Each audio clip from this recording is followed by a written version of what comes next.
Welcome back to the Mountain Morning Show, where I'm very, very happy to have Linda Elbert here in studio, and her company is Mindful Cuisine and Cooking Classes. Welcome to the show. It's great to have you here. Thank you. So, first of all, tell me what mindful cuisine means to you. Okay. Mindful cuisine means cooking in a way that's good for you and good for the planet. Okay. Okay. Good for me and good for the planet. Right. I like that. We talk about good for us all the time, but good for the planet? Mm-hmm. So give me a little background. Well, when I was going to cooking school, I started reading about food production in our country, and just became really conscious of some of the concerns that have come about because of industrial agriculture. Right. So I got very interested in growing food and supporting local farmers. So when I cook, I think about how local can I get? What can I buy from somebody that's a local producer? Which I came from California, which was a lot easier. There was a lot more. There's a lot of farming. A lot of farming going on. So it's a challenge here, but it's happening. So I really make an effort to buy things locally, and if I can't buy it locally, at least seasonally, and in a way, and I pay attention to how it was raised. Like, I think it's important to buy things organic. Maybe it's good for me, but I know it's pretty good to buy something that wasn't sprayed with a lot of pesticides while it was grown. So I do that, and then I also really use I do what's called plant-forward cooking. I try to use plant-based foods as the majority of the meal. And so I brought this you brought a little thing with you. What did you bring? And as an example. And so I brought this because this is kind of my new favorite snack. Okay. This vegetable here is a kohlrabi. Kohlrabi, I've never heard of that. And that's also part of my belief, is that we really need to increase the diversity of fruits and vegetables that we use. I'd like to increase the diversity of the food I eat in general. I think it kind of gets a little boring sometimes. Yeah, so this is a kohlrabi. I did eat it growing up. My mom was from the Midwest, and so she would steam it. And I mean, I didn't dislike it, but it wasn't really very interesting. But my husband, when I bought one once, he said, "Well, you're going to cook this? We should eat it raw." And I'm like, "Really?" And it's so much better raw. Really? It's kind of like, it's got the texture of an apple and a radish, but it's not spicy. It's kind of, there's a little sweetness. And I think it makes the best chip. You know, it's good for you. There's, you know, no fat, and it's just got this nice crunchy sweetness. So what do we have complementing it? So I put it with a homemade hummus. Okay. And then I garnished it with some pomegranates, because they are, so both of these things are in vegetables are in season right now. Yeah. In fact, I saw a really neat contraption the other day for catching and getting the seeds out of the plant, the pomegranate, and I loved it. You just cut it and you hit it on this little device. Oh, really? Yeah, you just tap it and it just knocks them all down and collects them. I hit thought, it with wow, a that's spoon. kind of fun. Yeah, that's how Grandma taught me, right? Yeah. Hit it with a spoon, but yeah, you got to be careful. You know, they're easy to lose. They go everywhere. Makes a mess, yeah. So, Indeed. anyways. So this is an interesting idea. So you made the hummus as well, right? I'm going to slide this over to me because I want to try it. Yeah, just slide it right out of the pitcher, probably. Yeah. But if it's all right, I want to give it a little taste. Sure, good. See if I can get a little pomegranate in there. Oh my. I love this. It's great. It's just I mean, we just ignore this vegetable, and it's wonderful. So. Yeah, if you don't really, I would never even known about this. Yeah. So. And I like the taste of it. It is kind of a radish consistency. But it's not spicy. Yeah. No. Yeah. So.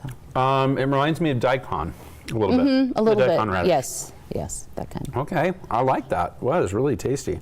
So good job with the hummus too. Well, simple recipe on the hummus? Yeah, just, you know. Chickpeas and. Yeah, I mean, I love to cook my own chickpeas, but I didn't have time to do that. So it's canned chickpeas, but then I made tahini sauce and mixed them together. And nothing wrong with that. There you go. Wow, so. This is tremendous. So these are the kinds of things that we would learn from you in a class setting. Is that right? Right, and I like to teach you how to use vegetables in different ways. The other thing I really like to do is I like to explore flavor and how to create flavor. I teach people to look at, you know, what flavor profiles go with different cuisines around the world, and and also how to balance flavor and to really get in touch with what they like. So that's one piece, and then the other piece is really teaching techniques. So people aren't bound to a recipe. They know Right. what flavors they want to create because they know what they like, or they want to create a South American cuisine or a Moroccan cuisine. They know what flavors and how to create those flavors. And then the techniques for cooking. You know, I mean, they can saute something, they can poach something. Right, some you of know. the basics, and then how Yeah. to create Right. on their own. Exactly. I like that. And I also really try to build community with local producers, and then community around the table. I have this really, I know that a lot of people grew up cooking by themselves. They've cooked for a long time. They maybe even do a really good job of it, but they hate it. Yeah. So I like to, you know, try to gather people in, cook as a group. So it's really fun. And when I taught over the years, people have come to my classes, they've wanted to learn things, but they've come back time and time again because of the community and how much fun it is. Well, and you've taken a year that you've been here to put together start to put together that community in that place. So you now have over in Silver Springs, is that right? Silver Creek. Silver Creek. You now have a location in your home that you've built up just for this. Right. Basically an industrial kitchen. Right Yeah, there in the it's home. almost industrial. But with tremendous views. Yes, beautiful views. Yeah. That sounds nice. And a nice and this is that environment in which you bring in some people. For instance, I think you have a class on Thursday. Is that right? I do. Yes. And people will come into that class with the expectation of learning some new techniques, learning about some new foods. It sounds like. That sounds like a lot of fun. Right. It should be a good kind of almost like a date night, I suppose. Yeah. I mean, we cook together, and then we sit down and gather around the table and eat together and talk and have fun. Doesn't get much better than that. Wow, So. this is tremendous. So you've been here a year now, and is this the first class that's coming up? No, I've done for a you? couple classes in November. Oh, well, that's exciting. So we're getting ready for the holidays. You've got there's some holiday things in mind? yeah, and I actually, this is the only class I have scheduled Between now and Christmas? I also have the option of, I have the scheduled classes so anybody can sign up. Sure. Here's a class, you can come by yourself, you can come with a friend, whatever.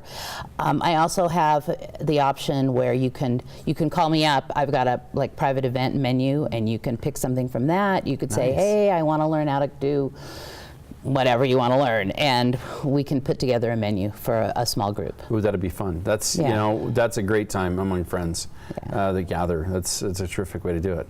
Get a little cooking time in together. Yeah. Nothing like it. Social eating is an important part of what we do. I mean, you're a psychologist by trade, right? Yes. So you understand Yes. this by all means, I'm sure. Yeah. So no, I think that's really, I mean, I think that whole gathering around the table, and I also have an interest in doing classes with families. I always think that, if you could start getting your kids cooking when they're really little, Right. and that's Them involved. that's kind of tricky to do. Yeah. But the family who gathers around the table, there's a lot of benefits to children in terms of learning language skills and learning social skills around the table, but also working with their parents to prepare a meal. It prepares them to take care of themselves. That's terrific. So. And you get that opportunity to talk about the important things when you're around the table together. Somehow, magically, it alleviates pressure, and people start saying things and speaking freely. Exactly. You got to sit there for a while, so you might as well tell. You might as well tell somebody something. Stories, That's great.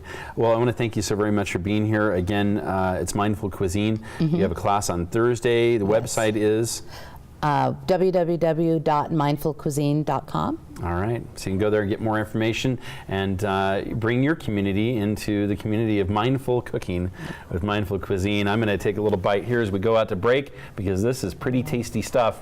We got a lot more coming up here in the Mountain Morning Show. We're looking at the new transit center right after these messages right here on Park City Television.